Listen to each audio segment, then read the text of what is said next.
This is 7's Afternoon News with Angela Cox.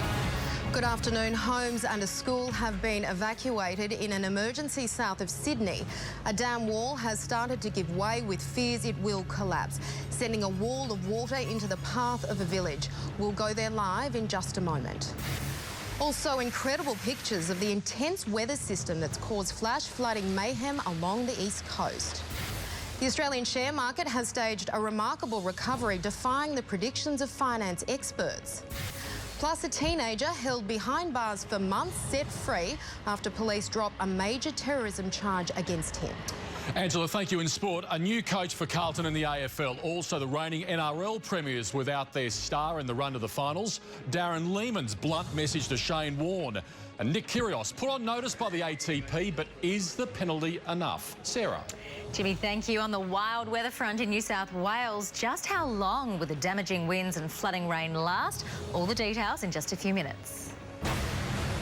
We begin with an emergency south of Sydney where a dam wall is threatening to collapse near Kiama. A school and homes have been evacuated in Minamurra, a village which could be affected. Live to Ashley Brown at nearby Jarrara. Ashley, what if anything can be done to stop the dam wall giving way?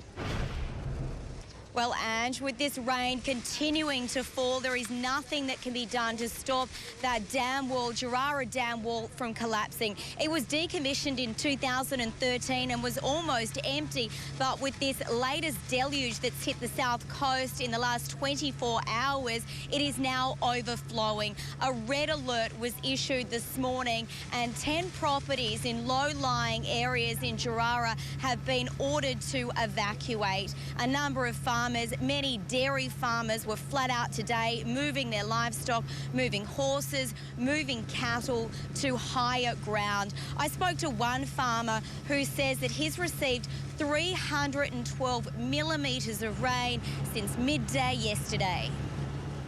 In the, 4 or 5 years that I've lived here, this is the worst I've ever seen it. And they're now decommissioning the dam as well, and the runoff off all the hills. You know, we've just been issued with a red notice to leave, so it's only going to get worse.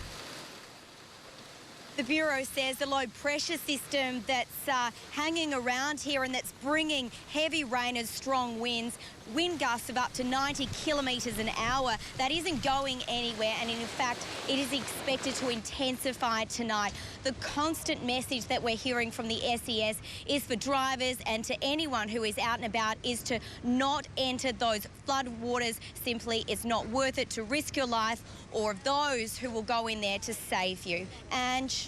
Ashley Brown, thank you. That storm is part of an intense east coast low that has battered New South Wales for almost 24 hours. It hit Sydney last night, causing flash flooding mayhem. With a massive bolt, Sydney's night roars to life. Just before 9, the heavens opened above the CBD and the rain came down, turning stairwells into waterfalls and streets into raging torrents. Drivers were left to take their chances, navigating down roads that looked more like waterways. Oh my God! Drains were no match for the force of the downpour. The city was bursting at the seams. With the rain came hail. On Oxford Street, cars were pelted and drivers stranded.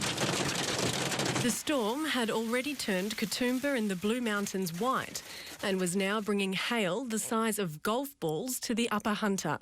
As the rain died down, the water remained. Homes and businesses were flooded.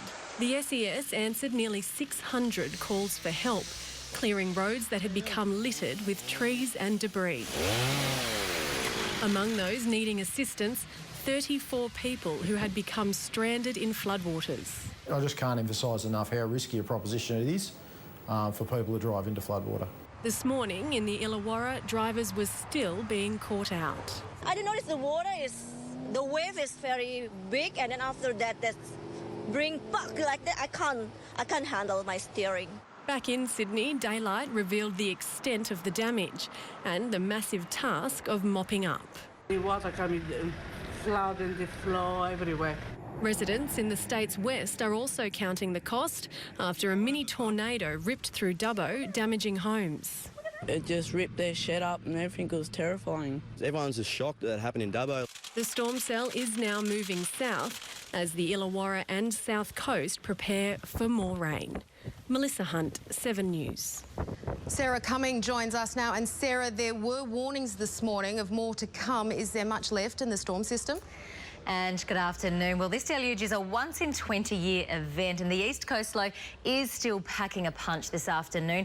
A severe weather warning remains in place for heavy rain and damaging winds for the Illawarra and the South Coast. Now, winds have been gusting up to 90 kilometres an hour along the South Coast today, with more heavy rain bearing down, as you can see. Some towns recorded more than double their monthly average in just one day, with just huge rainfall totals. Foxground has had 269 millimetres of rain since lunchtime yesterday.